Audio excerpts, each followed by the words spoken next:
Good morning, everybody. My name is Charlie Meier, and I serve as the Assistant Republican Leader and State Representative. I represent the 109th District, which includes portions of Bond, Clinton, Madison, St. Clair, and Washington counties. I'm here today along with my colleagues, State Rep. Katie Stewart, Dave Severin, to talk about the 14C workshops and workers throughout the state. We are here to protect the jobs of our residents with intellectual and developmental disabilities. We want to protect their choice, their job. Hence, my work, my choice on the shirts. These are many of our workers here today displaying our shirts. We are here today in opposition to legislation pending in the Illinois House of Representatives, House Bill 793, that would put at least 50% of the 14C workshop employees with developmental intellectual disabilities and service providers out of work throughout the state. You wonder how we come up with a number like this? We've had some of the workshops in Southern Illinois do this.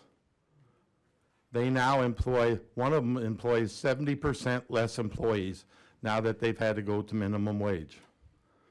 The lower portion of these workers are now unemployable anywhere else probably for the rest of their lives. There's nowhere else for them to go. This was their job. It's been taken away from them. So this legislation may also have unintended consequences for workers receiving the supplemental security income or their Social Security disability insurance. A percentage of their supplemental income could be reduced if they take the minimum wage job, and if a worker quits or loses that job, they will have to start over with the Social Security Administration and the federal government to get their benefits reinstated. Right now, that takes typically 6 to 9 months that they'd have maybe no income. Another concern is the employees with developmental intellectual disabilities that are at the workshop and guardians may have to resort to going ahead and finding somebody to take care of their loved one during the day while they're at work because they're no longer going to workshop. Adult daycare costs about $1,885 a month in the state of Illinois.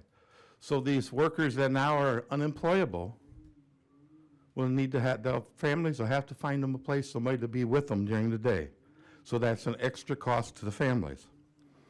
House Bill 793 would also put service providers out of work because they can't afford to pay a minimum wage to workers with developmental and intellectual disabilities. This bill does not help service providers pick up these extra costs if the legislation as written were to become law. There's only the possibility of grants, no guarantees in the state budget that this money would go to help pay the minimum wage.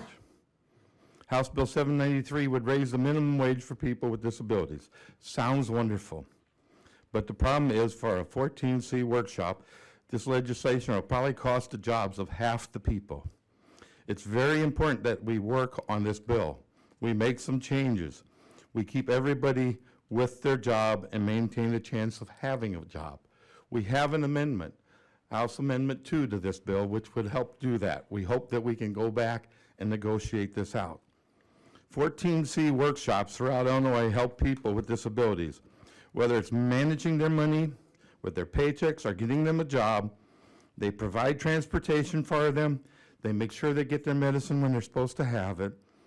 Many of our workshops have SILAs, so they have their housing for them where they're safe and they're cared for well. They work with our people with disabilities to make sure they have every chance at having the best life that they truly can. Our workshops are truly a service provider to the state of Illinois. Again, we are here to protect the jobs of our residents with intellectual and developmental disabilities. It's their job, it should be their choice. I like telling the story of the one gal that I was talking with. She told me how hard she worked at work that day. She loved her job. She loved the workers that are there with her. They are her friends. And if you go there like at lunchtime, it's like a high school cafeteria. If you walk in there while they're working, they get up, they go around, there's no deadlines, there's no production quotas. They get to do what they want. But she said, I love my job, but I really worked hard today. But I really love my job. And I said, well, you polish shoes, don't you? Yeah. I said, well, how many pairs of shoes did you do today? Oh, I really worked hard. I did 3 pairs of shoes today. Now, how are you going to pay her minimum wage for 6 hours a day to polish 3 pairs of shoes and be able to still pick her up, take her home after work? And a factory, I listened to the people promoting this bill talk about working at Walmart and TJ Maxx. In my district, I have 1 Walmart, no TJ Maxxes. The small towns throughout central and southern Illinois do not have the jobs that we can get these people into. And the trainers that work with them. The state's cut budgets for that too. So we don't even have as many people there. We had 35 workshops respond to our questions on this. 33 of them are against this bill. It is not agreed upon bill. It never should have been promoted as agreed upon. And these residents and workers, parents here today are here as proof.